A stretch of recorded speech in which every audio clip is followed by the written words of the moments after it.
High Magic by Damien Echols. Foreword by Eddie Vedder. Praise for High Magic.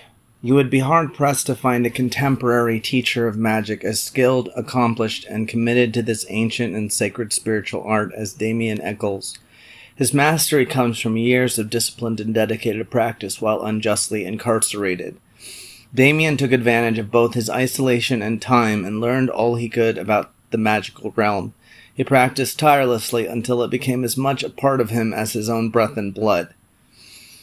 To me, there is no teacher of magic more qualified and gifted than Damien. If you wonder whether or not magic works, just take one look at Damien's path to freedom. That's magic in action. Sean Corn. An incredibly powerful book about the power of consciousness and the human spirit to transcend any situation or adversity. Damien spent nearly 20 years on death row for a crime he didn't commit. And if this guy can walk the talk, anyone can. Tony Robbins.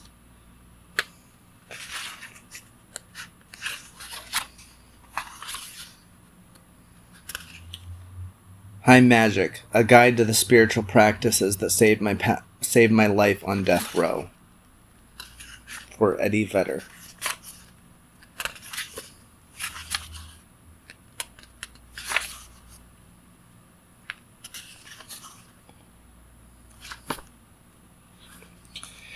We connected by books.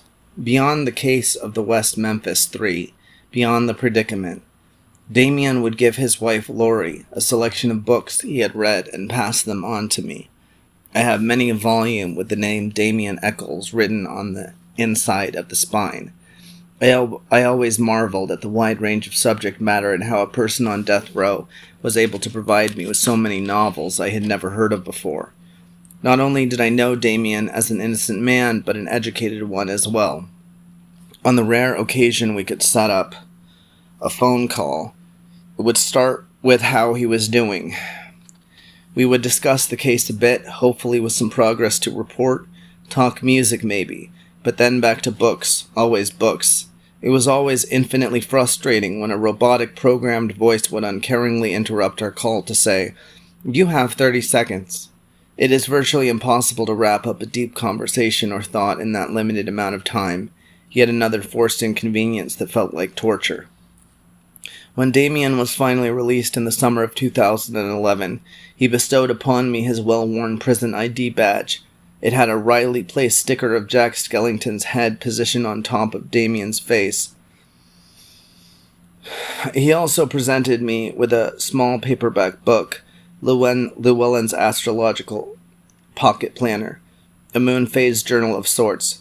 The once empty boxes of dates and days were now filled to the borders with handwritten hieroglyphs, or a record of his daily prison life in the form of complex symbols and notes. Damien explained his system to me. The markings were there to document the number of times he had completed his self-prescribed rituals, meditations, and energy work he used to protect himself against the negative energy of the people and place he was in. He was relentless. Knowing what a fragile state he was in the majority of the time, it is clear that these disciplines and practices played a key role in Damien being able to save his own life. It was survival. And the way this man took on that task required a mental toughness beyond what most of us can fathom. He read. He studied. He ran in place for miles until his feet bled through his socks. Then he meditated, and read some more, all the while documenting. The book you are now holding is a product of his journey and the rituals he used to persevere, channeling pain, injustice, and incomprehensible brutality into a work filled with power and positivity as a gift he has made for us all. I'm looking back at this journal and seeing each daily entry, dense with code and mysterious mystical information. I'm looking at his last entry from August 18th, the last day of over 18 years in an 8x10 cell. And I look at the empty, unwritten fields of rectangles representing his future days of freedom, and though they are blank, I realize that he didn't stop his defined rituals, just that his real writing has now begun.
Preface my story. For those of you who don't know me or who have never heard my story, I want to start with a little background information about me and my journey. Although this is a book of practices meant to help you in whatever way you see fit, it's also a travelogue of sorts, which means it's full of details and detours that feel important to offer you on your own journey with magic. If you want a more thorough personal story, please read Life After Death and Yours for Eternity. It's all in there. Anyway, for now, here's a summary to help you get to know me a little better before we dive into learning and practicing magic. I grew up extremely poor. On a regular basis, my family couldn't afford food, new clothes, electricity, running water, heat, you name it. In the winter we froze, and in the summer we burned. I was rarely clean and often hungry. On the one hand, you could say that my upbringing prepared me for the trials to come, but it's no way for a kid to grow up, as too many children around the world well know. My parents, just kids themselves, didn't seem to have any goals other than to make it through another day. They didn't push me to better myself or do well in school, and I eventually dropped out just as they had. Even before that, I knew there had to be more to life, something higher and more meaningful, but I wasn't sure what it was. The only thing to read around our house were those cheap tabloids you see in line at the grocery store, the ones with headlines like "Half Goat, Half Boy haunts the banks of the Mississippi." I felt dirty and degraded just looking at them. If you've ever picked one up, you know they have all these crazy ads at the back, and it was there that I came across an ad for a book on magic. Not just any book, but one that promised all the secrets of magic that had ever been recorded. I can't describe the impact that had on me as a kid. To find out that magic wasn't just something from a bygone age, that it wasn't an arcane art lost in the sands of time, filled me with an unusual sense of hope and excitement. Magic was out there in the world, and I could learn and practice it. That realization was like a bomb going off inside me. From that moment on, I pursued magic as if my life depended on it, and in fact, later it did. I never got that book, no matter how much I begged. When you're struggling to survive, you don't have money to waste on things like books. Fortunately, libraries are free, and part of my way of coping with the degrading conditions of my childhood was to go to libraries and escape into the world of books. Horror novels had been my favorite genre, and I loved anything written by Stephen King. So in the library, I began my study of magic and learned about the Hermetic Order of the Golden Dawn, an organization devoted to the study of metaphysics and all sorts of occult topics. More about them later. Flash forward a bit. Some would call me a troubled teen, the usual stuff. High school dropout, long hair, repeated run-ins with the law. I had only one friend, Jason, and he was an outcast like me. See, we lived in a small, right-wing fundamentalist town where kids who wore Metallica t-shirts and practiced ceremonial magic were shunned, damned, and accused of everything under the sun. So in a way, it wasn't a surprise when the cops showed up at the mobile home where I lived, handcuffed Jason and me, and took us to the station to be interrogated. They threw me in a cell about the size of a phone booth. I couldn't sit or lie down. I had to stand up all night long. Occasionally a cop would come by to ask if I was ready to make my confession. I had no idea what he was talking about, but I quickly learned. In the morning, a judge charged me with killing 3 8-year-old boys as part of some satanic sacrifice. Someone else, not Jason, had admitted to being part of the ceremony and had claimed that I was the ringleader. I read the transcript of the so-called confession. It was a bizarre patchwork horror movie story that didn't make sense at all, and it didn't make sense because the police had cruelly coerced it out of a mentally challenged kid, Jesse, from my neighborhood. They psychologically tortured him, made him go without food, water, or sleep for over a dozen hours, and encouraged him to implicate Jason and me, which was all they needed to hear. Never mind the fact that Jesse's description of the crime scene was totally off. When I went to trial, the evidence presented against me focused on the music I listened to, my interest in magic, and my love of Stephen King novels. Of course, the jury took this as proof that I brutally murdered 3 young boys. They found me guilty of 3 counts of capital murder and sentenced me to die by lethal injection. I spent the next 18 years and 76 days on death row, over half of that time in solitary confinement. For now, I'll spare you the finer points of that time, the raw sewage, the blistering heat, the rats and mosquitoes, the isolation and the daily beatings by the guards. The most important point here is that I survived. Not only did I survive, I got out. How? The long story is complicated and well documented elsewhere. In brief, I owe my life to DNA evidence, the HBO Paradise Lost documentaries, and so many people from around the world who protested on my behalf. But the short version, and the point of this book, is simple. Magick saved my life. Magick was the only thing in prison that gave my life purpose and kept me sane. Magick was the only thing I had to protect myself with. And that's what this book is about, the practices that kept me alive for nearly 2 decades on death row. Part 1, An Introduction to Magick.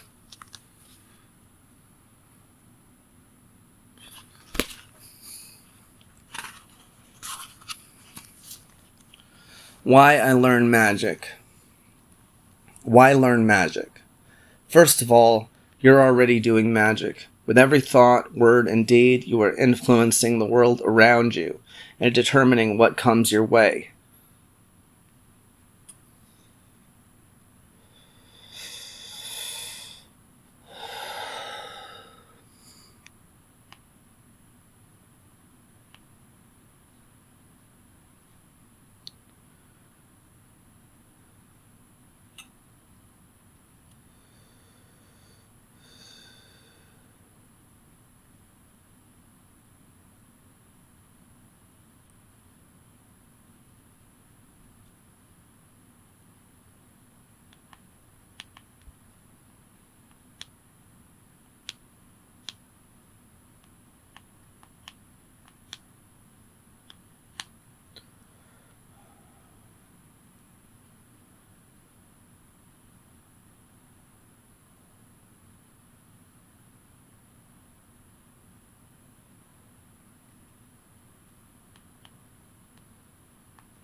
First of all, you're already doing magic. With every thought, word, and deed, you are influencing the world around you and determining what comes your way.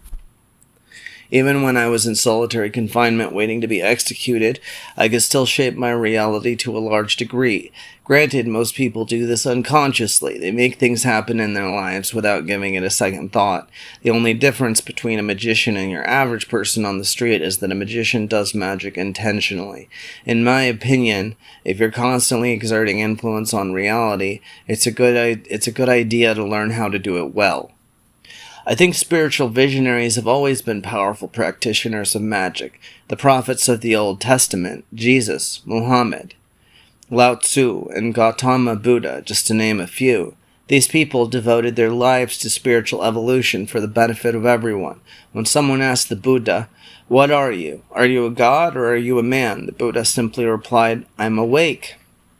He meant that he had awakened to how the whole thing works, to the laws of karma, and to the fact that reality isn't just something predetermined that happens to us. He was awake to the knowledge that we can all shape reality and create better environments for ourselves. We can actually do something about it. Call this something whatever you'd like. I prefer to call it magic. Every person on this earth is born with an entire universe of potential in them. Most people never cultivate the seeds of that potential. So the seeds go to waste and the people go through life wondering what went wrong or blaming the world for everything that did go wrong. Magic waters those seeds to make that potential stir, grow, and flower. It accelerates our spiritual and mental development in ways we never could have predicted. Our ability to shape our destiny and the world around us using magic is limited only by our own belief, dedication, and creativity. This book will not cover every technique known to modern magicians. No single book could ever do that. There are hundreds and hundreds of methods of manifesting your own desires with magic, and this particular book is my offering to help get you started down the path with some basic practices. Some will appeal to you, others will not. However, I encourage you to try each of them for a short time in order to find the techniques that most strongly resonate with you. I also encourage you to seek out other authors, practices, techniques, and approaches, because no single magician or text is the ultimate authority. The goal of this book is to provide you with the opportunity to experience the magic that resides within you, within each and every one of us, without exception. These rituals and practices are merely guidelines, a place to begin.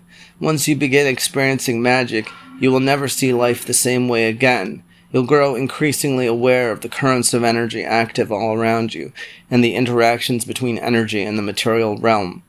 And you'll discover that, contrary to what you may have been told, there are no limits. But I'm not here to tell you what to believe, and I'm not here to convert anyone. That's not my job. My job, if you could call it that, is simply to show you what has worked for me through thick and thin, both today as a free man and during those years that I spent in hell. And in that way, I guess you could say it's my job to help, and my hope is that you'll find these practices as useful in your life as I have found them to be in mine. What magic is and what magic isn't. Let's start with the title of this book. Why is magic spelled with a K, and what's so high about it? In this context, magic is spelled with a K to differentiate it from parlor tricks and illusions you see on the stage. Magic without the K refers to David Blaine, Chris Angel, and David Copperfield, entertainers in tuxedos who pull rabbits out of hats and cut scantily clad assistants in half. But magic is a specific spiritual tradition, an amalgamation of Gnostic Christianity, esoteric Judaism, Taoist energy practices, and often forms of divination such as the tarot or the I Ching. Magic refers to a path of transformation and evolution with its own set of practices and a long, complicated history. And this book is about high magic because it's mostly about spiritual growth, energetic practices, ceremonies, rituals, and invocations. It's a simple distinction to differentiate it from low magic, which focuses primarily on earthly wants and needs. In other places, you'll see these two types of magic called ritual magic and natural magic, or witchery, respectively. In high magic, you'll find lots of visualization, breath work, energy manipulation, and so on. Low magic, by contrast, uses the inherently natural energies of particular objects, such as herbs, stones, crystals, to bring about certain results. These are things these objects do on their own without any help from us. Another way to categorize magic is in terms of theurgy or thaumaturgy. Theurgy is the process of aligning ourselves with the source of creation in order to become more like it. In other words, more like God, as the ultimate form of self-improvement, and what various traditions refer to when they speak of achieving enlightenment, experiencing nirvana, or entering the gates of heaven. Theurgy means refining your energy until everything that vibrates at a lower frequency gradually fades away until you re-enter the state of your original condition, the state in which you existed before the fall spoken of in the biblical story of Eden. On the other hand, thaumaturgy refers to practical magic, which is about improving your life on the material plane. Some spiritual people frown on thaumaturgy as being materialistic and ego-driven, which has always struck me as foolish. The physical level of reality is no less sacred or holy than more subtle levels of reality, and it's quite difficult to focus on becoming one with the universe when your stomach is growling or you're concerned about your physical safety. In my view, there's absolutely nothing wrong with doing magic to improve your life on the material plane. There are just as many lessons to be learned from the physical realm as there are from the celestial, astral, or etheric realms. We are here to experience mastery of every aspect of our existence, not to avoid it or escape it. Being poor, sick, and lonely doesn't make us any more holy than being prosperous, healthy, and surrounded by those who love us. However, I do want to stress that the primary reason for practicing magic is transformation and to become more than human, to borrow a phrase from the Hermetic Order of the Golden Dawn. While we're on the spirit of categorization, we might as well talk about black magic and white magic at this point. We all love duality, myself included. We want some things to be right and some things to be wrong.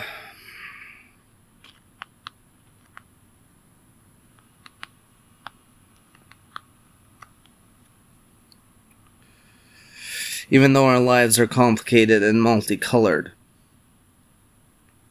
or shaded with various gradations of gray.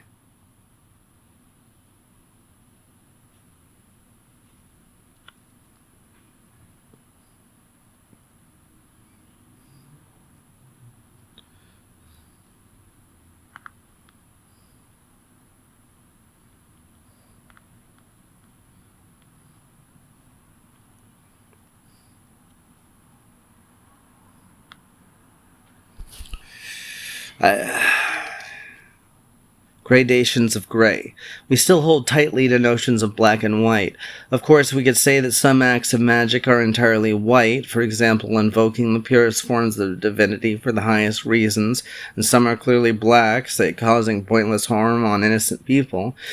But most acts of magic are somewhere in the middle of the spectrum, say gathering together enough money to pay the rent or finally gaining a romantic partner.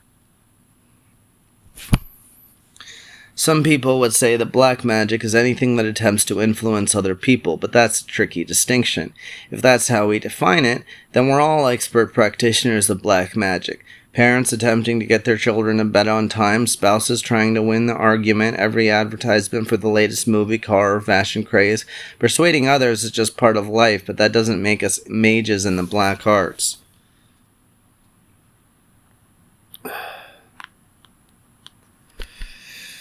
You can't do magic to affect someone else without changing yourself first. As you'll see later in the practice session, when you invoke a pentagram, what you're actually doing is magnetizing your own aura in order to attract whatever you want to manifest. So bringing in the energy of Jupiter to attract prosperity is a good idea, whereas gathering Saturn energy to hurt someone else means that you're bringing the power into your own aura, and you can't help but absorb some degree of it. It's like putting poison in your mouth so that you can spit it at someone else. More than likely, you're going to end up swallowing some of it yourself. Magic means making intelligent choices, and few problems require resorting to maliciousness. For example, you could send negative energy towards someone who's been slandering you, or you could simply use magic to protect yourself from their lies. In truth, magic is neither black nor white. Magic is energy, just like gravity or electricity. You could even say that magic is a tool, just like a hammer. Now, you could use a hammer to assault someone and hit them over the head, but you could also use it to build a house in order to give a family much-needed shelter. Personally, I think the latter is better suited for the tool, but in either case, it's the person wielding the hammer who determines its purpose, and it's the same with magic. Most people have certain ideas about what magic is and what it's not, based entirely on fictional sources. Usually they acquire these ideas from horror movies, fictional novels, or people with severely restricted ideas about Christianity and what Christ was about. So part of what I'm hoping to do is demystify magic a little bit so that others can experience the same joy and fulfillment that magic has brought me and countless others. In truth, there's nothing dark, scary, or threatening about magic. I began a social awareness campaign called Magic Revolution when Mentot Matthews, David Stopakas, and I held an art exhibit on the Salem witch trials, in which innocent people were tortured and executed after being accused of practicing magic. It's a subject that hits close to home for obvious reasons. My love of magic was used against me in the worst way possible. The prosecutor in my trial employed the incredulous logic that anyone who practices magic must naturally be a Satanist, and anyone who is a Satanist is just itching for the chance to commit horrendous murders. The jury ate it up. My trial was simply a formality standing between me and the death sentence. So Magic Revolution is an ongoing effort to change the way that people view magic and to introduce them to this incredibly beautiful spiritual tradition that is no more dark or demonic than any other path. A famous magician once called magic the yoga of the West. When we think of yoga, we mostly think of people lying on the floor in unusual or difficult physical poses, but that's only a small portion of what yoga is all about. In fact, the original goal of yoga poses was to prepare practitioners for more advanced forms of energy work. If your body and mind are healthy, then you'll live longer, and if you live longer, you have more opportunity to engage in spiritual transformation. The same could be said for Taoism. Unlike yoga, magic is more than a set of abstract theories and concepts. Magic involves an actual tradition with techniques that are intended to cause definitive changes. Although everyone performs magic regularly without even knowing it, Hermetic esotericism, a fancy way to talk about magic, is a Western tradition that has never gained the acceptance that yoga has.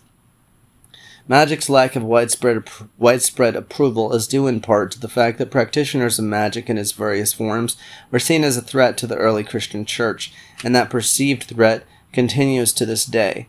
Magic is not a path for followers. It is a path for questioners, seekers, and anyone who has trouble settling for dogma and preformulated answers. Magic is for those who feel the desire to peel away the surface of reality and see what lies beneath. Like various persecuted forms of mysticism, magic promotes direct contact with the source of creation.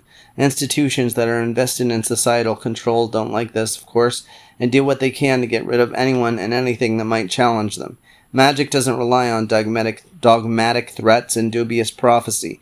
If a technique works, then it is useful and true. If it doesn't work, you scrap the technique and try something else. In this way, magic is more like Eastern traditions. For example, in the Kalama Sutta, the Buddha says, "Try this path and see if it works." That's the only way to tell if something is worthwhile.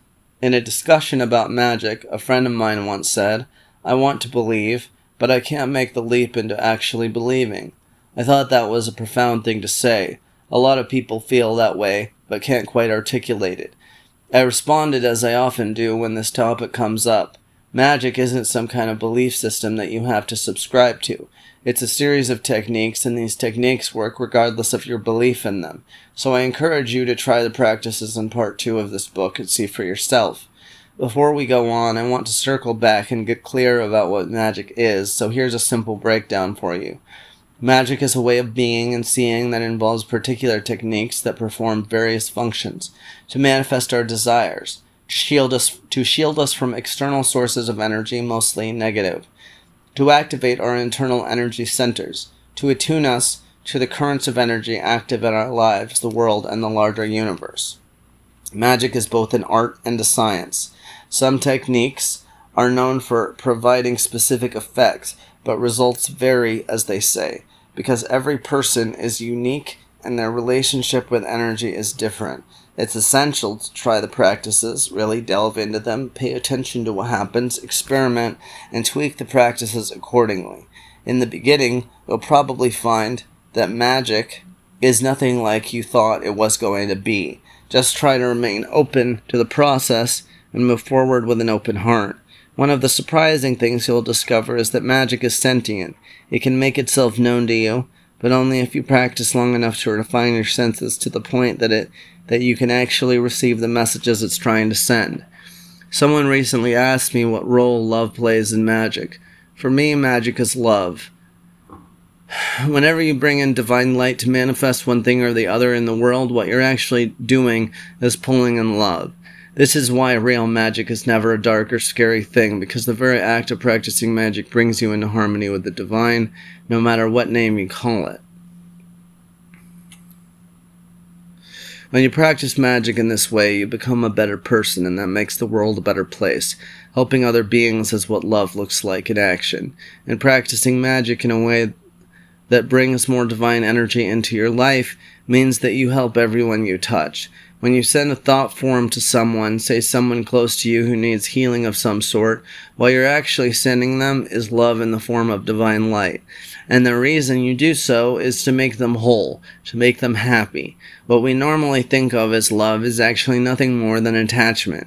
In the core of our being, we know that true love is unconditional. True love doesn't waver or disappear if our loved one screws up or goes off the rails. Going forward, it's important that you distinguish attachment from love.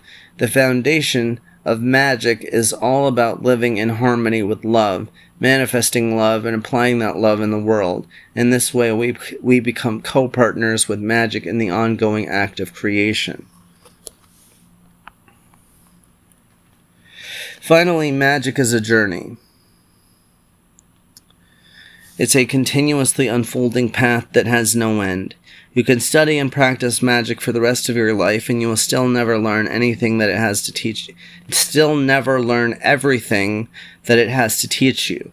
If you dedicate yourself, you can continue to grow wiser and stronger until the day that you eventually leave your earthly form and graduate to a more refined realm of existence. The average person is pulled to and fro throughout their entire life by energy currents that can't even perceive, much less exert control over. This continues even after death and into the process of rebirth. We undergo this process over and over in an attempt to equilibrate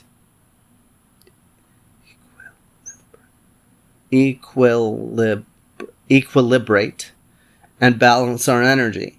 If our life experiences cause us to lean too far one way, then in our next cycle of rebirth, we will try to compensate for the imbalance by pulling toward the opposite end of the spectrum.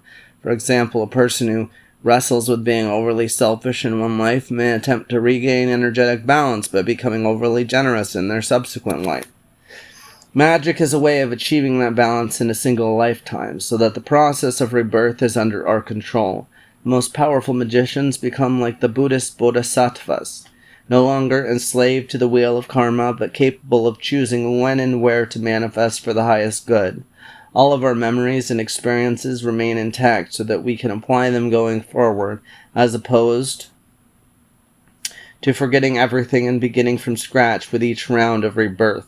In Magick, this is called the Great Work, and it is each magician's job to complete it.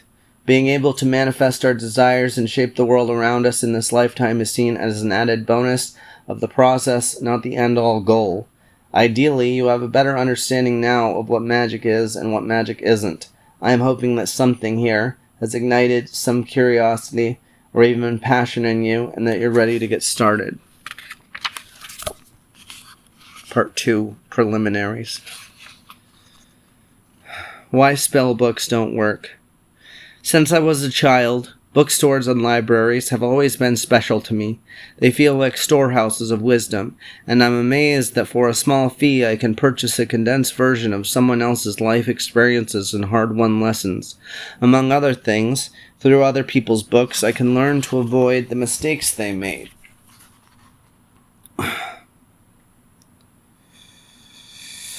And can share in their victories by emulating the path they took to success. When I'm in a bookstore or a library, I go straight to the esoteric section.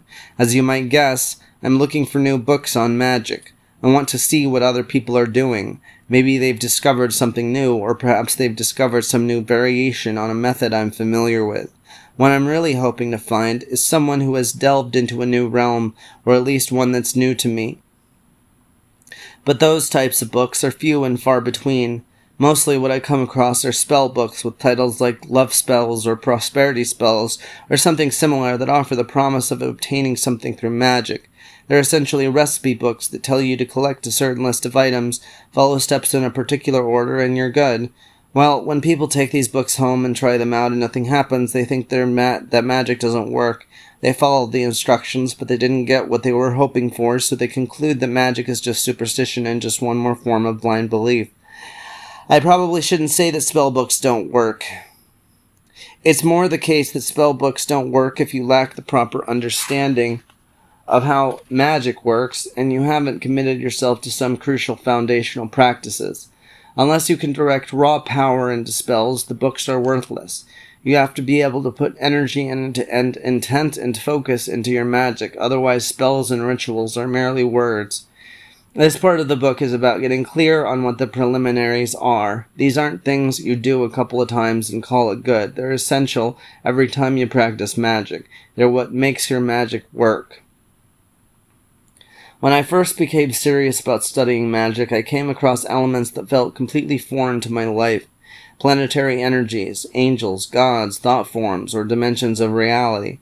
On my path, there was a lot of memorization involved, and the rituals felt so strange and complicated. It was overwhelming and confusing, to say the least. How was I supposed to apply any of this stuff to my experiences of daily life? Even when I encountered the foundational practices of meditation, visualization, and breath work, I had no idea what to do with them. In the beginning, it can be frustrating to figure out how all of this applies to real-world situations. If that happens to you, just remember that high magic is fundamentally about energy. Everything is made of energy, and we can shape and use energy to our benefit. Remember, you're already doing magic all of the time. I'm just presenting some ways to help you get better at it and jumpstart the process. As above, so below. The power of attention. As above, so below, as within, so without. Practitioners of magic have been repeating this axiom for hundreds and maybe thousands of years. But what does it really mean? Basically, it says that everything we do on one plane of reality has an effect on other planes. It's a profound saying that describes how magic works. For example, when we learn to change and direct our energy, we can alter our relationship to the physical world in addition to how it appears and reacts to us. As above, so below is not a teaching you'll understand all at once, but as you contemplate this phrase and practice the core rituals of magic, you'll set in motion a series of epiphanies and realizations that will deepen your understanding of magic and reality itself. Most people think that reality is merely what they can see and touch in front of them. Their bodies, clothes, cars, televisions, and other possessions. But practicing magic requires understanding that all of this physical stuff is just one sliver on the spectrum of reality. There's so much more going on than meets the eye. Take thoughts, for example. You can't see them, show them to your friends, weigh them on a scale, or measure them with a ruler, yet we all know they exist. Thoughts and emotions alter our physical bodies and surroundings. If someone told you that you don't have thoughts, you'd say they were crazy. Thoughts aren't tangible like things on the material plane are, but they still exist, albeit on a more subtle, ethereal level of reality. But thoughts do have a profound effect on the material plane. In a measurable way, thoughts and emotions alter our physical bodies and surroundings. Countless studies have been done measuring how stress, or more importantly how people think about their stress, relates to physical health. This is just one example of how one layer of reality affects the others. In this particular example, the influential relationship can also move in the opposite direction. Physical exercise changes your mood and has a direct impact on your perceptions and thoughts. The week I walked off of death row was the most stressful in my life. I lived with a constant fear that it wasn't going to happen. The prosecutor's office and my attorneys were in heated talks about my deal. The prosecutor was doing everything he could to prevent being sued for sending an innocent man to death row, and my attorneys were doing their damnedest to help me survive the political maneuvering of the state. If the deal hit a snag of any sort, I knew I was going to die in my cell. For several days, the stress was so crushing that I developed flu-like symptoms and broke out in painful sores on the inside of my mouth. Medical science has engaged in lots of research linking stress and its effects on the immune system. Another way of viewing this phenomenon is to understand that our thinking changes our energy field, and our energy field shapes our experience of our physical body. A large number of techniques practiced in magic are devoted to strengthening our energy field and understanding our energetic anatomy. Among other things, the stronger our aura, the more powerful our magic. In magic, there's one level of reality that we pay particular attention to, and it goes by many names around the world. The Chinese call it Qi or Ki. The Japanese say Ki. In the ancient Jewish Kabbalah, it's called Ruach, and the Hindus refer to it as Prana. In the fictional Star Wars universe, we know it as the Force. I just call it energy, because the word comes with less baggage and cultural nuance for me. Plus, there's no particular religious significance to the word. Even scientists, especially physicists, talk about energy. We are constantly interacting with other forms of energy, the energy of other people, places, and things.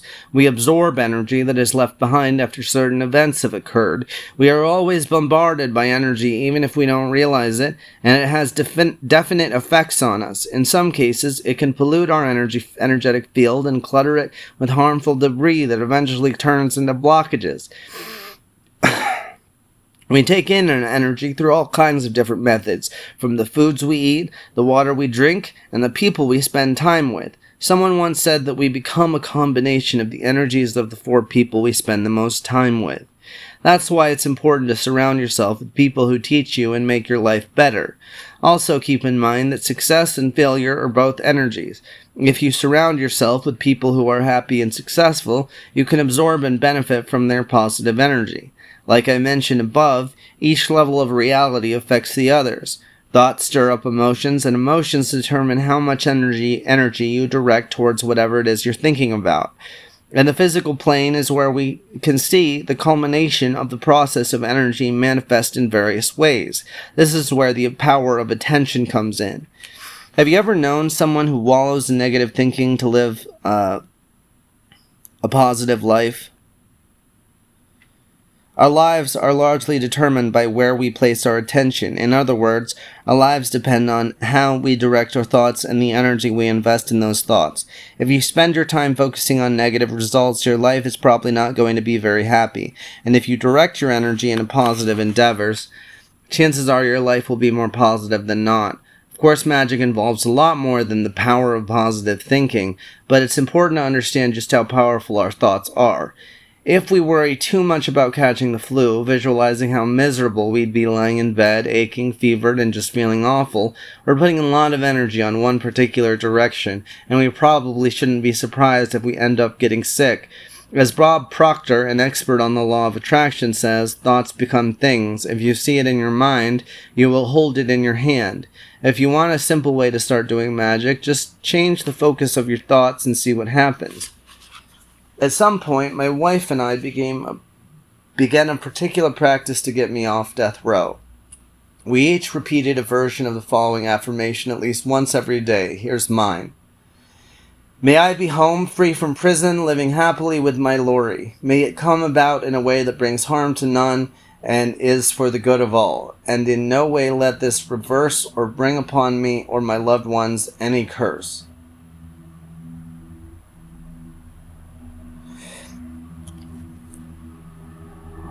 No way let this reverse or bring upon me. We concentrated on this outcome every single day without fail, and within 1 year of starting this practice, I walked off of death row. One thing I learned was to pay careful attention to what you ask for. Know exactly what you want and phrase it accordingly, because most of the time magic is going to give you exactly what you ask for, and what you ask for might not be the same thing as what you had in mind. Afterward, Lori and I realized that we didn't say, let me be found innocent, or may Damien have a new trial, or let the authorities catch the person who actually committed the murders. All we said is some version of what I wrote above, and that's exactly what happened.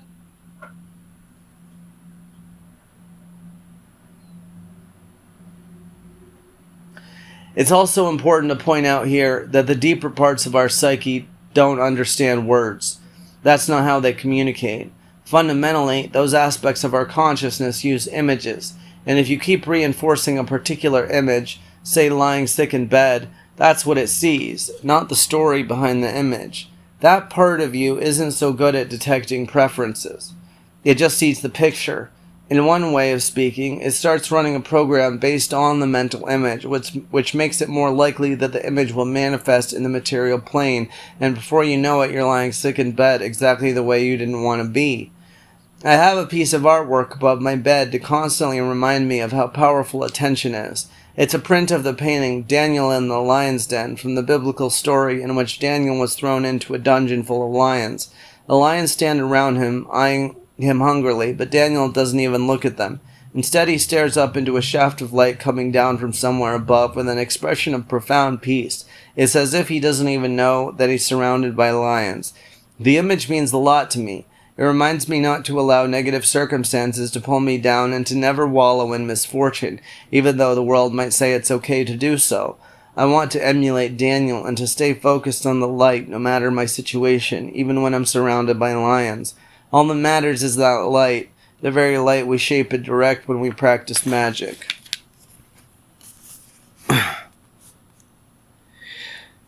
Practice. Directing your attention. This is the first of several practices in the book. Each one either builds off the exercises that came before it or sets the stage for more advanced work, so try to spend adequate time on each.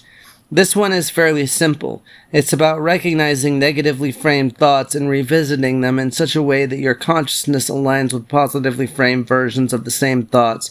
Here are some examples of what I mean. Negative version. I really hope I don't get sick. Positive version. I'm glad I'm healthy. Negative version. I have to dig myself out of this hole. I just get farther and farther behind. It seems like it gets worse and worse. Positive version. It's been hard, but I've made it through multiple challenges. I can face these obstacles and succeed just as I have before. Negative version.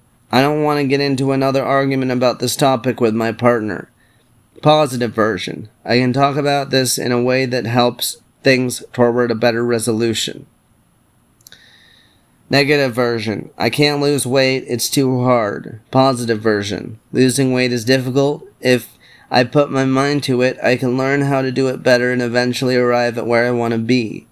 Negative version. I'm not smart enough. I'll never figure it out.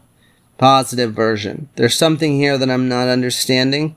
I can identify what that is, find out what's missing in my knowledge, and either learn something new or ask someone to help me solve this problem. Some of these examples may not apply to you at all, but maybe they'll give you an idea of what I'm talking about. This exercise actually has two parts to it. 1. Reframing. Notice the negative thought and create a positive spin on the same issue. 2. Visualizing.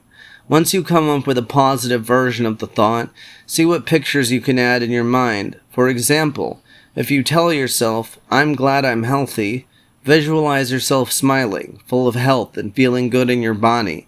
And if you say something like, I can face these obstacles and succeed, just as I have before, remember a couple of things you've done before that came out well, despite how challenging they were. See yourself moving through the problem, recall how you made it through, and see yourself smiling when you got to the other side of the challenge. It doesn't matter if you actually smiled when it happened, it's just a visual marker to remind yourself of the strength of your strength and resourcefulness. Try this reframing and visualization for a week or so. You don't have to scrutinize every little thought that comes into your head, and this exercise isn't about banishing all types of negative thinking, which probably isn't likely for most of us anyway. Here and there, a couple of times a day, just notice a negatively framed thought and think about what the flipped version of that might be.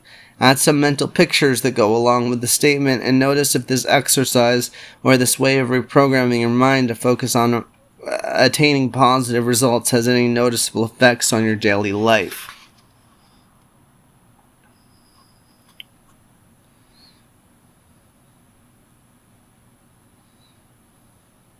Five, training your mind. A couple of years ago, I was walking down the streets of New York City. I was at one of the lowest points in my life, dealing with a lot of PTSD after getting off death row. I passed a bicycle shop, and without even thinking about it, I walked in and started looking at the bikes.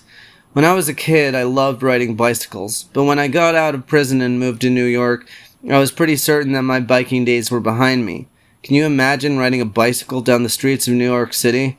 Only the most hardcore people do that kind of thing, dodging countless cars, trucks, motorcycles, taxis, and pedestrians. When you see cyclists weaving through that river of chaotic activity, it's hard not to imagine that they have some kind of death wish. Anyway, I entered the bike store and looked at all of those miraculous, beautiful machines. At that moment, they were more than modes of transportation for me. They were works of art. The wonderful colors, the intricate geometry, they were objects to admire and appreciate more than things meant to be ridden. So I bought one, without even thinking about it or considering how daunting it would be to ride on those streets. I bought a bike, rolled it out the front door, and hopped on. That first trip was absolutely horrifying. I can't describe how nerve-wracking it was. Within minutes, my clothes were soaked with sweat, my heart was hammering at an unbelievable pace, and I was almost spent with adrenaline. But that first ride was also exhilarating. It felt like I was on a roller coaster, but one I could actually influence and control. It was good medicine for me at the time, and I was immediately hooked. I took a ride almost every day, and my confidence began to grow, along with my skill and dexterity. The point of this anecdote is to talk about meditation, because I quickly realized that biking on the streets of New York City is a particular form of practical meditation. In the West, we have this idea that meditation is passive. You sit cross-legged on the floor on some overpriced cushion and just peace out for a while. People might do this kind of thing, especially in North America, but that's only one type of meditation among the hundreds or thousands that people have practiced for millennia. Meditation empowers you to notice where your attention is going and to steer it accordingly. Most people aren't aware of just how much they're missing from life. They're distracted by so much stimulation, trapped in loops of internal dialogue, reliving past events, and feeling anxious about what's going to happen tomorrow. And it's so easy to carry on like this until the grave, never actually experiencing the richness of life, of the present moment. Meditation changes all of this. It enables you to pay attention to the present moment and train your mind to do what you want it to do. Meditation enhances your natural ability to be alert and aware. Try biking down Fifth Avenue absent-mindedly. You can't do it. Well, not for very long. Riding a bicycle in that situation requires incredible awareness, and if you're not present for every single second of that ride, you'll end up beneath the city bus before you know it.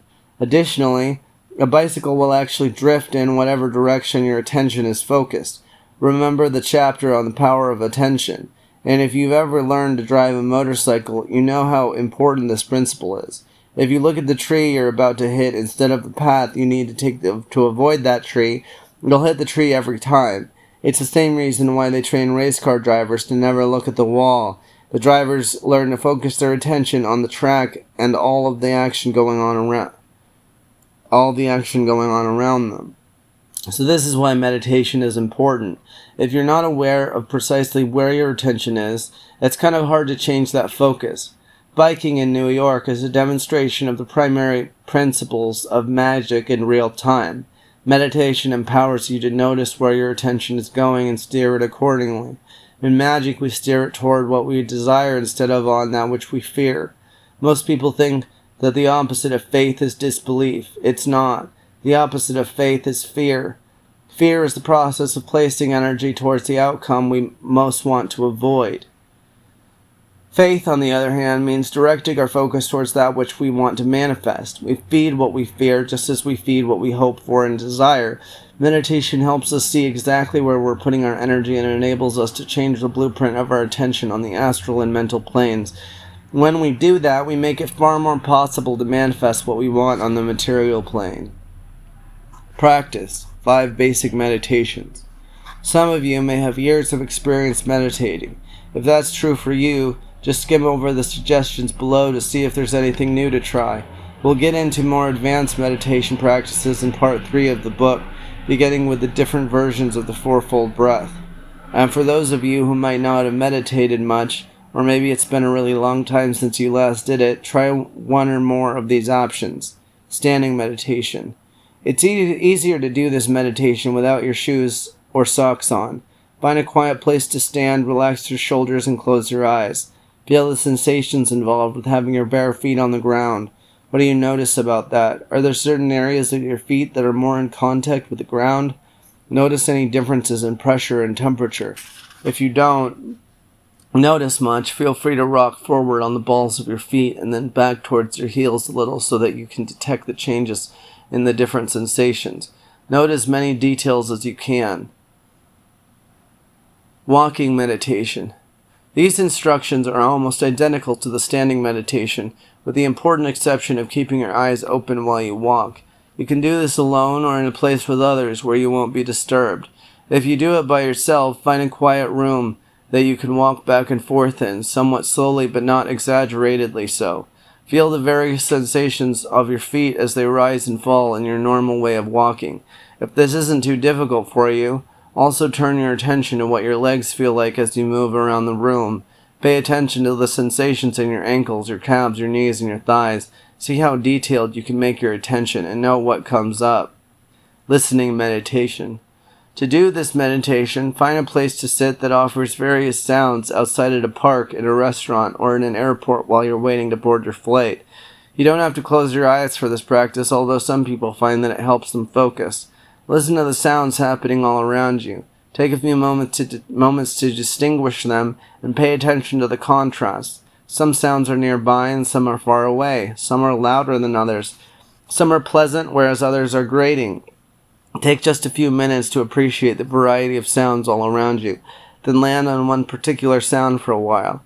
Focus on that sound for a couple of moments. Explore what it's like, constant, high in pitch, machine-like, and then move on to another in the same way. Looking meditation.